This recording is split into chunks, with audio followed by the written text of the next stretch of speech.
మరి రాత్రి మనం మురుడేశ్వర్ వచ్చాం. రాత్రి నుంచి ఒకటే వాన, తెల్లవార్లు బాదుతానే ఉంది. మనం ఇప్పుడు మురుడేశ్వర్ రూమ్ చెక్అవుట్ చేసాం.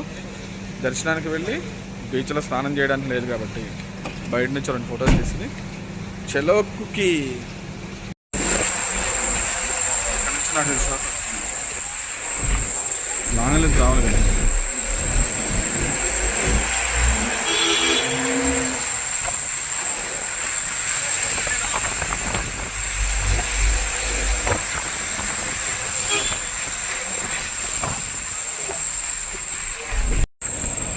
ఇవన్నీ మురుడేశ్వర్లో ఫుల్ వర్షం పడుతుంది.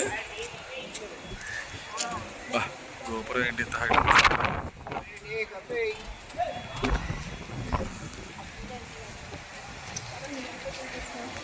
గుళ్ళకి వెళ్ళి దర్శనం చేసుకొచ్చి హాయ్ మురుడేశ్వర్ పెద్ద గోపురం శివయ్య స్టాచ్యూ.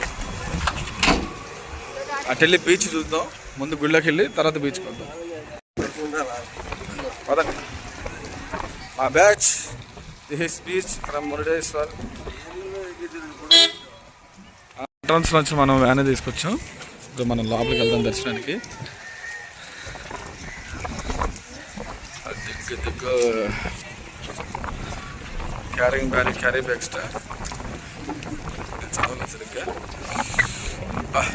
ఎంత ఎత్తుంది గోపురం.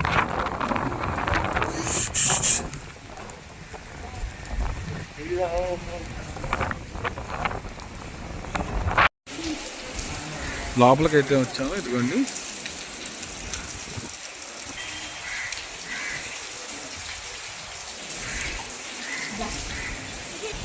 సన్ను దా దా రావాలి. ఇక్కడ చూడండి వర్షానికి సముద్రం ఎలా ఎగిసిపడుతుందో.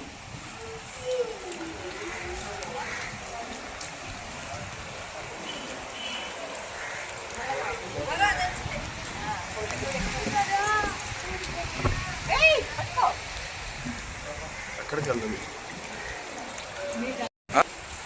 సముద్రం చూడండి. వర్షానికి సముద్రంలో కూడా ఎలవ్ చేయట్లేదు స్నానం చేద్దామంటే, కాబట్టి రూమ్లోనే స్నానాలు అయిపోయినాయి. ఇక్కడ గుళ్ళో దర్శనానికి వెళ్ళాలి. బాగుంది.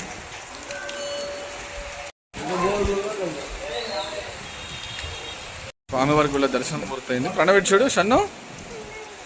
ఇక స్వామివారి గుళ్ళో దర్శనం అయింది కదా. సముద్రంలో స్నానం చేయడం లేదు. చూద్దాం. 2 వీడియోలు తీసుకుని 2 ఫోటోస్ తీసుకుని వెళ్ళిపోవడమే. చలో కుక్కీ. గోపురం పైకి వెళ్ళడానికి అక్కడ కౌంటర్లో టికెట్ ఇస్తున్నారు. లిఫ్ట్ ఎక్కేసి పైకి వెళ్ళిపోవడమే.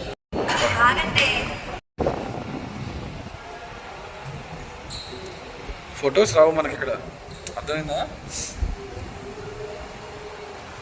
వ్యూ చూడడానికి.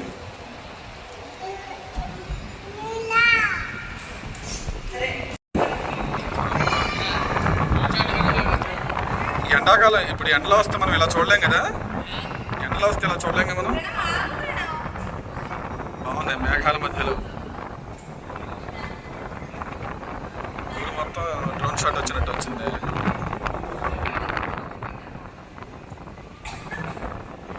మొత్తం గాలి గోపురం మొత్తం పైకి వెళ్ళి మనం ఇప్పుడు వీడియో తీసుకున్నాం కదా. చూసి ఎలా ఉందో వీడియో అంతా అయ్యాక కామెంట్ చేయండి. చాలామంది అడుగుతున్నారండి, మరి కుక్కే నుంచి ఆ లోకల్గా అవన్నీ తిరిగి వచ్చారు కదా, ఏ వ్యాన్ వేసుకెళ్ళారు, ఎలా వెళ్ళొచ్చారని. అయితే మనం అక్కడ కుక్కే సుబ్రహ్మణ్యంలో వాసుకి హాలిడేస్ అని చెప్పి వాళ్ళది ట్రావెల్స్ ఉందండి. వాళ్ళది టెంపో వ్యాన్ వేసుకెళ్ళి మనం అన్నీ చూసి రావడం జరిగింది. రీజనబుల్ ప్రైస్లో చక్కగా తీసుకెళ్లారు. డ్రైవింగ్ కూడా ఎక్కడ ఇబ్బంది పెట్టకుండా ఘాట్ రోడ్లో టర్నింగ్లో స్లోగా తీసుకెళ్తూ చాకచక్యంగా అతి తక్కువ సమయంలోనే మనకు అవన్నీ చూపించి తీసుకురావడం జరిగింది.